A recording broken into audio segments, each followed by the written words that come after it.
সাতক্ষীরার কালীগঞ্জে ঘুষের সাম্রাজ্য গড়ে তুলেছেন পিআইও মফিজুল ইসলাম। ১২ ইউনিয়নের উন্নয়ন প্রকল্পে প্রকাশ্য লুটপাট, দালাল নির্ভর অর্থ উত্তোলনের অভিযোগ। নামে বেনামে করেছেন শত কোটি টাকার সম্পদ, দুদকের তদন্ত দাবি। বিস্তারিত দেখুন সাতক্ষীরা থেকে জসিম উদ্দিনের পাঠানো ৩ পর্বের ধারাবাহিক অনুসন্ধানী প্রতিবেদনের প্রথম পর্বে। সাতক্ষীরার কালীগঞ্জ উপজেলায় প্রকল্প বাস্তবায়ন কর্মকর্তা পিআইও মফিজুল ইসলামের বিরুদ্ধে সীমাহীন ঘুষ বাণিজ্য, সরকারি অর্থ লুটপাট ও ক্ষমতার অপব্যবহারের গুরুতর অভিযোগ উঠেছে। অভিযোগ অনুযায়ী টাকার গন্ধে বেপরোয়া হয়ে তিনি পুরো পিআইও কার্যালয়কে দুর্নীতির অভয়ারণ্যে পরিণত করেছেন। উন্নয়নের নামে চলছে নিয়ম বহির্ভূত অর্থ উত্তোলন ও দালাল চক্রের অবাধ দাপট।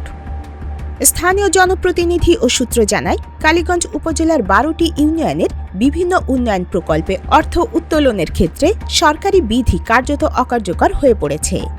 নিয়ম অনুযায়ী প্রকল্প সভাপতি নিজ নিজ ব্যাংক হিসাব থেকে চেকের মাধ্যমে টাকা উত্তোলনের কথা থাকলেও বাস্তবে পিআইও মফিজুল ইসলাম তার অফিস ঘনিষ্ঠ দালাল স্বপন কুমারের মাধ্যমে এসব টাকা উত্তোলন করাচ্ছেন। অভিযোগ রয়েছে, কমিশন ছাড়া কোনো প্রকল্পের অর্থ ছাড় হয় না। বিষয়টি ফাঁস হওয়ার পর উপজেলা জুড়ে তীব্র ক্ষোভ ও সমালোচনার ঝড় ওঠে।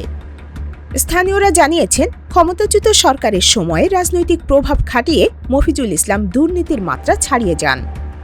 অভিযোগ আছে, সাবেক প্রধানমন্ত্রী শেখ হাসিনার চাচাতো ভাই শেখ হেলালের আত্মীয় পরিচয় ব্যবহার করে তিনি প্রকল্পে প্রকল্পে ঘুষ বাণিজ্য চালিয়েছেন। ঘুষের টাকায় নামে বেনামে গড়েছেন অঢেল সম্পদ।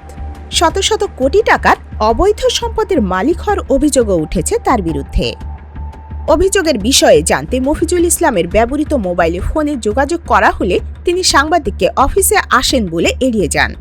কেন ফোনে বক্তব্য দেবেন না জানতে চাইলে তিনি অসৌজন্যমূলক আচরণ করে সংযোগ বিচ্ছিন্ন করেন।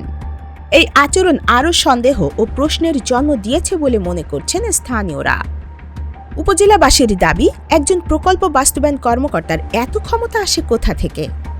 তাদের অভিযোগ, প্রশাসনের একটি অংশের নীরবতায় মফিজুল ইসলাম কার্যত ধরাছোঁয়ার বাইরে থেকে দুর্নীতির সাম্রাজ্য চালাচ্ছেন।